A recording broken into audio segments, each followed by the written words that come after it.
क्या गरीबों का सब तो हो गई तहकीकात।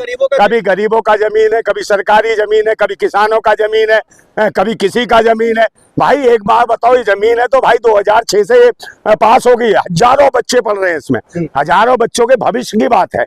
हजारों के बच्चों के भविष्य को धूमिल किया जा रहा है और लाखों बच्चे यहाँ से तैयार होने देश में और विश्व में कहीं ना कहीं हमारे देश का नाम बढ़ाएंगे। जो बच्चे पढ़ लिख के जाएंगे, उनकी शिक्षा पे जिस प्रकार से सरकार अंकुश लगा रही है, यूनिवर्सिटियों को तोड़ने का मतलब है संविधान और लोकतंत्र की हत्या करना, भविष्यों के साथ खेलना। भाई आप व्यक्तिगत जो द्वेष है, जो भावना है आजम खान से, वो आप अलग निकाल दे। वो दिख रहा है कि जिनके ऊपर एक भी मुकदमे नहीं थे 2019 तक, उन पर 100 से ज्यादा मुकदमे थोप दिए। आपने क्यों थोप दिए? मैं खुद यूनिवर्सिटी गया हूँ, आजम खान साहब के साथ खुद बैठा हूँ, पूरी यूनिवर्सिटी मैंने घूमी है। और जिस प्रकार ये कह रहे कि 40 बिल्डिंग है, भाई कोई 40 बिल्डिंग नहीं है उसमें, गिनी चुनी बिल्डिंग है। तो ये तो मालों को भी, मतलब कि जो माले हैं जो ऊपर जो बने हुए हैं, उनको भी 40 बता रहे हैं। यूनिवर्सिटी के नाम पर आप हुड़दंगई और जो है कब्जागिरी करेंगे जमीनों को। गए हो कभी वहाँ? हाँ, राम मंदिर के नाम पे भाई डाका डाल सकते हो आप, तो राम मंदिर के पीछे इसको ध्वस्त कराएंगे, इस पे बिल्डोजर चलाएंगे। वहाँ जो काम गलत हो रहे हैं, क्या प्रभु राम का मजाक उड़ाया जा रहा है? प्रभु राम खुद रो रहे हैं कि हे भगवान, प्रभु खुद कह रहा है भगवान कोई है, भगवान खुद कह रहा भाई मेरी सीते कहाँ हो तुम? सीते तुम्हारे कंगन चुरा के ले गए चोर, सीते तुम्हारा मंगलसूत्र चुरा के ले गए लोग, सीते तुम्हारे पाँव की पजेब चुरा के ले गए तुम्हारी है। तो भाई सीता मैया को लूट लिया इन्होंने। और बात करते हैं यहाँ पर ये पाखंडी कि भाई आजम खान को निशाना हुआ, पाक साहब दामन वाले व्यक्ति हैं आजम खान साहब। और निश्चित रूप से भाई आज जो आंदोलन हो रहा है, पैन कार्ड बकरी चोरी का आरोप लगा रहा है पाक साहब है। भाई बकरी चोरी का ये भाई सब जान रहे, कौन बकरी चोरी, कौन मुर्गी चोरी है, कौन कच्छा चुरा रहा है, कुछ भी कह सकते हो। और ये जो भूतनी के जो भगवान के भी अंदर से अंडरगारमेंट चुरा चुरा के भागे हैं, जो सोने और चांदियों के, इनके बारे में कौन कहेगा? ये मुझे बताओ। उनके वस्त्र ले गए, आभूषण ले गए, जो सोने चाहे, कोई मंदिर नहीं बच रहा। राम मंदिर के अलावा आप देख लो केदारनाथ, बद्रीनाथ, अब तो मथुरा और काशी। तो ये कहते थे भाई ये तो एक झांकी है, अयोध्या एक झांकी। तो इन्होंने बता दिया कि अयोध्या की लूट एक झांकी है, मथुरा काशी बाकी है, और उसके बाद बद्रीनाथ और केदारनाथ में भी ये लूट जारी है। तो ये सब आरएसएस के भाजपाई गुंडे हैं, ये लुच्चे लफंगे हैं, लुगाईबाज छिनरे हैं। इन छिनरों का होगा इलाज, क्योंकि इनके पिछवाड़े में है खाज। और निश्चित रूप से देश के जीएनजी जो है जितने घूम रहे हैं, ये सब के सब देख रहे हैं, इनको देख रहे हैं, इनकी खुजली ठीक करनी है आज।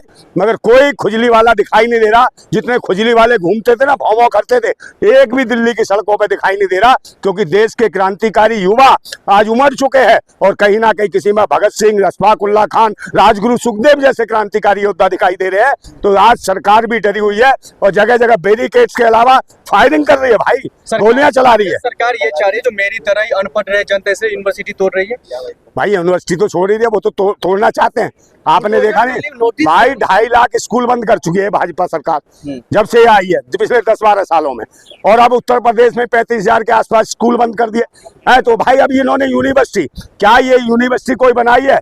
योगी जी से पूछ लो, कोई यूनिवर्सिटी बना दी हो इन्होंने तो बताएं मुझे। कोई यूनिवर्सिटी योगी जी ने नहीं बनाई, मोदी जी ने नहीं बनाई, मगर यूनिवर्सिटी को तोड़ने का काम जरूर योगी जी कर रहे हैं। तो ये कहीं ना कहीं मठाधीश नहीं है। यूनिवर्सिटी क्यों चाहिए? क्यों नहीं चाहिए? क्या करोगे? यूनिवर्सिटी क्यों चाहिए? तो सबको, ओ भाई तुम एक काम करो, लंगोटी और वो भगवा पहनो, हाथ में लो कटोरा, समझे ना, और बैठ जाओ जंतर मंतर के बाहर भीख मांगो, समझे, उसी मंदिर के बाहर मांगो। क्यों तोड़ा जा रहा है? क्या ये आजम खान का इसलिए तोड़ा जा रहा है? बिल्कुल आजम खान साहब का है, क्योंकि आजम खान एकदम पाक साहब दामन वाले व्यक्ति हैं। उनके ऊपर कोई करप्शन का चार्ज नहीं है, आज तक कोई करप्ट नहीं है उनके ऊपर, कोई ऐसा मामला नहीं। मगर 2019 के बाद आप मुझे बताइए कितनी सड़ी हुई सरकार है, कितनी गिरी हुई मानसिकता की है, जो बकरी चोरी, मुर्गी चोरी ऐसे मुकदमे लगा रही है। और जबकि सब देख रहे हैं राम मंदिर में, इस राम राज में राम को लूट लिया। वहाँ सबको दिख रहा है कि भाई राम मंदिर को लूटा है, डकैती करी है, 1200 करोड़ से ज्यादा रुपया लूट लिया। उसके बावजूद भी उनके ऊपर कोई बिल्डोजर नहीं चला रहा, उनका एनकाउंटर नहीं कर रहा है। खान पर किताब चोरी का आरोप है, पता आपको? किसकी किताब चोरी भाई? लाइब्रेरी से। वो कोई लाइब्रेरी किताब चोरी क्या हो गया भाई? किताब चोरी जितने मुकदमे लगाए वो तो जुर्माने पे छूट जाते हैं, मगर आप उन्हें जेल कटवा रहे हो, सालों साल जेल। चुराया था कौन सी भाई, कौन सी किताब चुराई? कौन से तेरे घर से चुराई थी जो बकवास? कहाँ से चुराया है? किताब चुरा लिया, पता नहीं क्या क्या चुरा लिया, और ये नोट चुरा लिया, इसके बारे में एक शब्द नहीं बोलेगा, कोई अंधभक्त नहीं बोलेगा। और ये भी कह रहा किताब चुराया, कहाँ चाहिए यूनिवर्सिटी अरे किताब चुराया तो पढ़ाने के लिए लाइब्रेरी में लगाया ना कि और बच्चे पढ़े। भाई किताब ही तो चुराया पढ़ाने और शिक्षा के लिए है, किसी का ये तो नहीं धन चुरा के अय्यासियों के लिए ले जा रहे हो, समझे नहीं। तो ये वो लोग हैं, तो ये अय्यास लोग हैं, सारे के सारे आरएसएस के लोग हैं। क्यों तोड़ रहे हैं वजह तो बताइए यूनिवर्सिटी तोड़ने की? भाई इसलिए तोड़ रहे हैं, चुनाव आ रहा है 2027 का, 2027 का चुनाव आ रहा है, उसको लेकर इनके पास मुद्दा नहीं है। राम के मामले में आपने इनकी चोरी और डकैती की वजह से राम के मामले में इनकी छवि धूमिल हो गई है, इनके धर्म के आधार पर छवि धूमिल हो गई है। अब सब समझ गए कि धर्म के नाम पे राजनीति